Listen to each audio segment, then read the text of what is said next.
Friends, cheap and பெஸ்ட்டா ரொம்ப டேஸ்டியான ஒரு விருந்து சாப்பாடு ஒண்ணு செய்யணும் அப்படின்னா, அதுக்கு நம்மளுக்கு ஆட்டுக்கால் போதுங்க. நம்ம இன்னைக்கு ஆட்டுக்கால வச்சு ஒரு குழம்பு பண்ண போறோம். இந்த ஆட்டுக்கால் குழம்ப சிலர் ஆட்டுக்கால் குருமான்னு சொல்லுவாங்க. சிலர் ஆட்டுக்கால் பாயா அப்படின்னு சொல்லுவாங்க. நாம செய்ய போறது 4 பேருக்கு போதுமான குவான்டிட்டி. இதுவரை சப்ஸ்கிரைப் பண்ணலன்னா சப்ஸ்கிரைப் பண்ணிட்டு தொடர்ந்து பாருங்க friends. Welcome to Vicky's kitchen. மட்டனை விட ஆட்டுக்கால் விலை ரொம்ப கம்மி அப்படின்னாலும் இது மட்டனை விடவும் ரொம்ப அதிகமாகவே ஹெல்த்தியானது. ஆட்டுக்காலில் கொலாஜன் அப்படிங்கிற ஒரு சத்து நிறையவே இருக்குது. இதை நம்ம ரெகுலராக வாரம் ஒரு தடவையாவது சமைச்சு சாப்பிட்டோம் அப்படின்னா நம்மளுடைய தோலுக்கு ரொம்ப நல்லது. அதே சமயம் முடி வளர்ச்சிக்கும் ரொம்ப நல்லது. இந்த கொலாஜன் சத்துக்கள் நம்மளுக்கு முட்டு வலி எல்லாம் வராமல் நல்லாவே தடுக்குது. நம்ம நல்ல ஹெல்த்தியான ஒரு லைஃப் ஸ்டைல் வாழ்றதுக்கு இது ரொம்ப உதவுது. ஆட்டுக்காலை எப்படி சுத்தம் பண்ணுங்கிறத இப்போ பார்க்கலாம். பொதுவாக நம்மளுக்கு தமிழ்நாட்டில் ஆட்டுக்கால் வாங்கினோம் அப்படின்னா அந்த ஆட்டுக்கால் நல்லா சுட்டு அதில் உள்ள அந்த ரோமம் எல்லாமே போகிற மாதிரி நல்லா க்ளீனாக தந்திருப்பாங்க. ஆனால் நான் இதை வெளிநாடுகளில் வாங்கி யூஸ் பண்ணுறவங்களுக்கு பொருத்தமாக சொல்கிறேன். நான் வாங்கும் போது பார்த்தோம் அப்படின்னா இதில் கொஞ்சம் ரோமங்கள் எல்லாம் இருந்தது. அதோட அவுட்டர் ஸ்கின்னுமே கொஞ்சம் திக்கராக இருந்தது. இந்த மாதிரி முடிகள் எல்லாம் இல்லாமல் நல்லா க்ளீனாக பண்ணியிருக்காங்க அப்படின்னா நம்ம டைரெக்டாக அதை சமைக்க ஆரம்பிச்சிடலாம். இல்லைன்னா நம்ம அதை கேஸ் ஸ்டவ்வில் சுட்டுட்டு கூட ஆரம்பிச்சுக்கலாம். நான் அந்த முடி கருகின மாதிரி உள்ள ஸ்மெல் வீட்டுக்குள்ளே வர வேணாம் அப்படிங்கிறக்காக இதோட அவுட்டர் ஸ்கின் இருக்கு இல்லையா, இதை மட்டும் இப்படி கத்தியால் லேசாக உரிச்சு எடுத்துக்கிறேன். இந்த ஸ்கின் நம்மளுக்கு ஈஸியாக உரிக்கிறதுக்கு வரும். பார்த்தீங்கன்னா நான் அதிகம் ஒன்றும் எஃபர்ட் போடலை.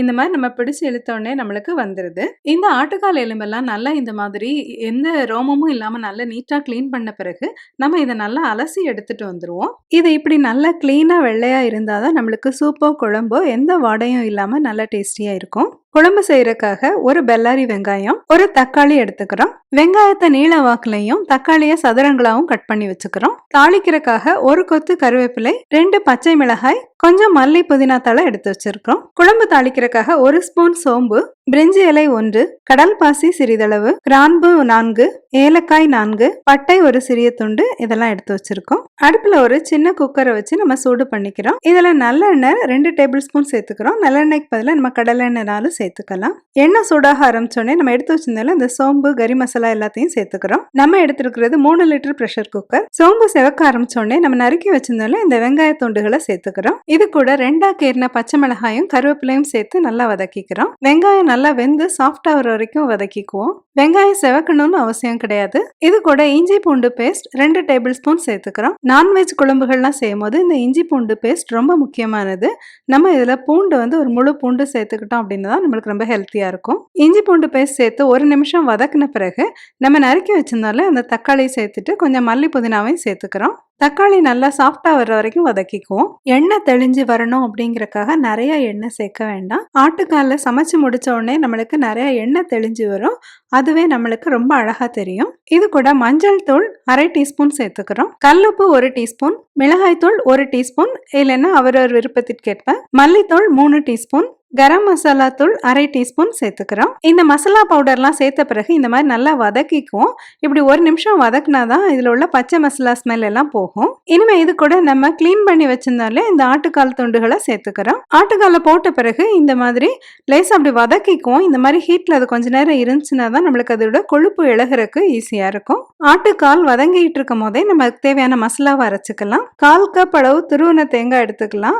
இல்லை அப்படின்னா ஒரு சின்ன தேங்காயில ஒரு 1/4 அளவு சைஸ்க்கு எடுத்துக்கிறோம். இது கூட சீரகம் 1/4 டீஸ்பூன், மிளகு 1/2 டீஸ்பூன், ஏலக்காய் 5, இதை எல்லாத்தையும் ஒரு சின்ன மிக்சி ஜார்ல போட்டு நல்லா மையா அரைச்சி எடுத்துட்டு வந்துடலாம். இதை நம்ம வதக்கி வச்சிருந்தாலே அந்த ஆட்டுக்கால் துண்டுகளோட சேர்த்துக்கிறோம். இனிமே இந்த மசாலா அரைச்ச மிக்சியுமே அலசி நம்ம அந்த தண்ணியெல்லாம் சேர்த்துக்குவோம். ஆட்டுக்கால் மூழ்கிற அளவு தண்ணி சேர்த்துட்டு அது மேல 1 இன்ச் அளவு தண்ணி நிக்கிற மாதிரி ஊத்திக்குவோம். இப்போ நம்ம நல்ல வேளை குக்கர்ல எல்லாம் செஞ்சுட்டு இருக்கோம்.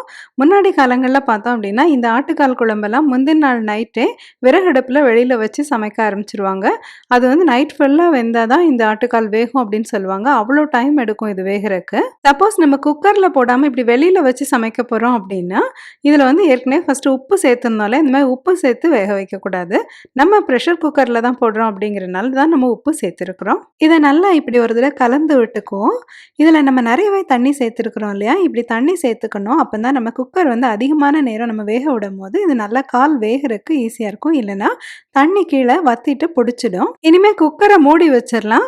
அதுக்கு மேல உள்ள வெயிட் வால் எல்லாத்தையும் நம்ம போட்டுக்கிறோம். குக்கர்ல ஒரு விசில் வந்த உடனே நம்ம தீய கம்மி பண்ணி வச்சுட்டு நல்ல கம்மியான தீயில 25 நிமிஷம் நம்ம அதை வேக வச்சுக்கணும். இவ்வளவு நேரம் வெந்தாதான் நம்மளுக்கு ஆட்டுக்கால் வந்து நல்லா சேஃபரா இருக்கும் சாப்பிடுறதுக்கு. ஆட்டுக்கால் குழம்பு செஞ்சுட்டு இருக்கும் போதே நான் சிக்கன் வறுவல் பண்ணிக்குவேன். இது ஒரு நல்ல காம்பினேஷனா இருக்கும். சிக்கன் வறுவலோட ரெசிபி லிங்க் டிஸ்கிரிப்ஷன் பாக்ஸ்ல இருக்குது. ப்ரெஷர் குக்கர் டைம் முடிஞ்சு ஆஃப் பண்ண பிறகு நம்ம திறந்து பார்த்தோம் அப்படின்னா நம்மளுக்கு இந்த ஆட்டுக்கால் வந்து நல்லா வெந்திருக்கிறத பார்க்கலாம். ஆட்டுக்கால் நல்லா வெந்திருக்கா அப்படிங்கிறது வந்து நம்மளுக்கு இதை டச் பண்ணாலே தெரியுங்க. இது வந்து நல்லா இந்த தோல் வந்து அப்படி கலண்டுட்டு வர்ற மாதிரி இருக்கும். அந்த அளவு வெந்தாதான் நம்மளுக்கு ஆட்டுக்கால் குழம்பு வந்து சாப்பிட்றதுக்கு டேஸ்டியா இருக்கும். நம்மளோட டேஸ்டியான ஆட்டுக்கால் குருமா ரெடி ஆயிடுச்சு. இது கூட ஒரு பால் பாயாசமும் வச்சிட்டோம்னு வச்சுக்கோங்களேன், நம்மளுக்கு சண்டே லஞ்ச் ரொம்ப பர்ஃபெக்டா சூப்பரா ரெடி ஆயிடும். ஆட்டுக்கால் சூப் எப்படி செய்யணும் அப்படிங்கிற ரெசிபி வந்து நம்ம சேனல்ல ஏற்கனவே கொடுத்துருக்குறோம். அதோட லிங்க் நம்ம டிஸ்கிரிப்ஷன் பாக்ஸ்ல கொடுத்துருக்கோம். வேணுங்கிறவங்க பார்த்து தெரிஞ்சுக்கலாம். இந்த ஆட்டுக்கால் பாயா நம்மளுக்கு இடியாப்பத்துக்கு, இட்லி, தோசைக்கு எல்லாமே ரொம்ப பொருத்தமா இருக்கும். அதே சமயம் நம்ம சும்மா சாதத்துல போட்டு சாப்பிட்றதுக்கும் ரொம்பவே டேஸ்டியா இருக்கும். இந்த ஆட்டுக்கால் குழம்பு ரெசிபி உங்களுக்குலாம் ரொம்ப பிடிச்சிருந்திருக்கும்னு நினைக்கிறேன். அவசியம் லைக் பண்ணுங்க, ஷேர் பண்ணுங்க. நம்மளோட விக்கிஸ் கிச்சன் சேனலுக்கு சப்ஸ்கிரைப் பண்ணிக்கோங்க. மறுபடியும் இது மாதிரி ஒரு இன்ட்ரெஸ்டிங்கான வீடியோ உங்களை நான் சந்திக்கிறேன். Until then, take care. See you.